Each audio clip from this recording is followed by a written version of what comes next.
Let's talk about how to price your home. What are agents doing that you're doing wrong?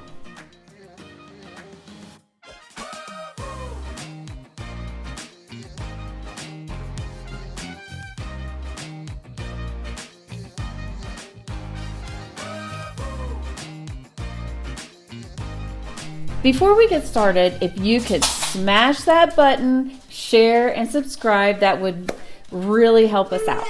These videos are going to go over how to better price your home and why you should never trust a Zillow estimate. No, don't do it.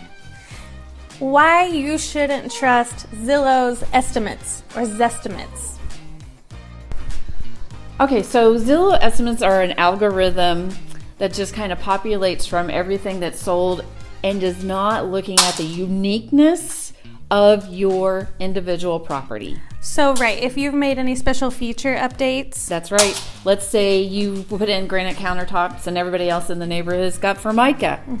What if you've added a sunroom? What if the whole house has been updated and everybody else around you in that area, in that 1 mile area, hasn't updated their homes? Yeah, they're only going to be looking at how many bedrooms you have or the square feet. Yes, so they're not taking into consideration any of the unique properties that your house might have. Why a lot of for sale by owners fail is because the owner overpriced their home.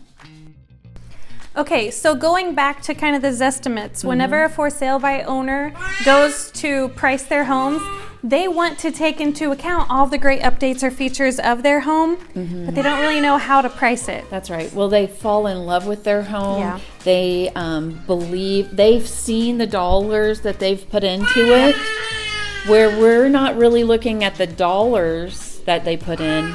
We're looking at, does that compare with a house down the street that sold 2 weeks, 3 weeks, a month ago, 2 months ago?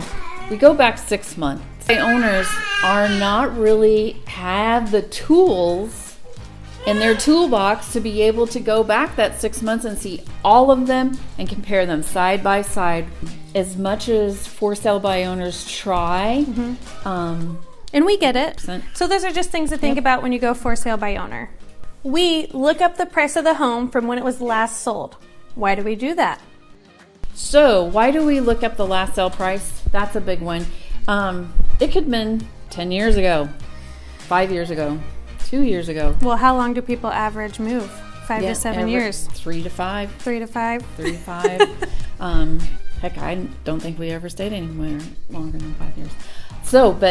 So you want to look at that, and then if they've done any improvements to it since the last time they purchased. So we'll look back and we'll look at the pictures. We've gone through the house. We know what some of the upgrades are and compare it. We want to see, has that market, we'll only not look at that house. We're going to look at all the other comps and what they had, where their prices were before, so that we can see what percent of, we got movement here, or decreasing is happening. So deflation is happening and inflation is happening. Another thing could be if someone bought it for equity. Yes. You know, and they say they bought it 6 months ago. What if they did a flip? Yep. So if you're selling a house that was buying a house that was a flip house. Yep. Or you're selling a house that is a flip house. We can see what they bought it for, what improvements were done, and make sure that that is going to be sold for the right, accurate, and fair amount. Price. Yep. After that, we would check homes that are comparable to your home. Example, if our client has a 3-bedroom, we would look for 3 bedrooms in 1 mile radius of that property. Why do we do this? Well, this is going to give us a true look at homes that are in walking distance, the same schools, travel times, and generally within that mile, the uniqueness and stuff doesn't really change. You know, the maybe neighborhoods, the age of the neighborhoods.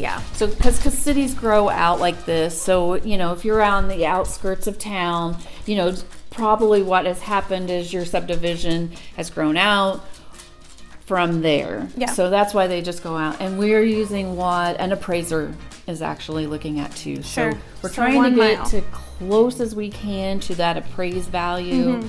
So that we don't get undercut, and then the appraiser comes back in, and then now we overpriced our house by $5,000. And now you have to sell it for that lower price. That's right. So, or they have to come to closing with that money, and who wants to do all And that? what buyer is going to bring an extra $5,000 No, to closing? nobody is. So Unless you've got a real jackpot there. so that's why we go out a mile radius. Speak with the owner to see if they've made any changes in the property. Maybe see if there's some features that are new or that they really like. These are things we need to check on. Okay, so another thing that we do is we need to talk to the seller and see what improvements are done, what their favorite parts of the home are. Maybe they put a new kitchen. Maybe they've upgraded the bathrooms and did the showers and all the vanities. And maybe they put all new flooring down, all wood, where they had carpet before. Yeah, those are all really great selling points. Yeah. Yeah, One of the biggest home improvements that you can do to your home per the National Association of Realtors in 2019 was, believe it or not, Paige, a new garage door. Yep, just a simple garage door change. Add price to your house. Believe it or not, why would you think? Curb appeal, drive up, it's a new garage. It's more insulated. It's new.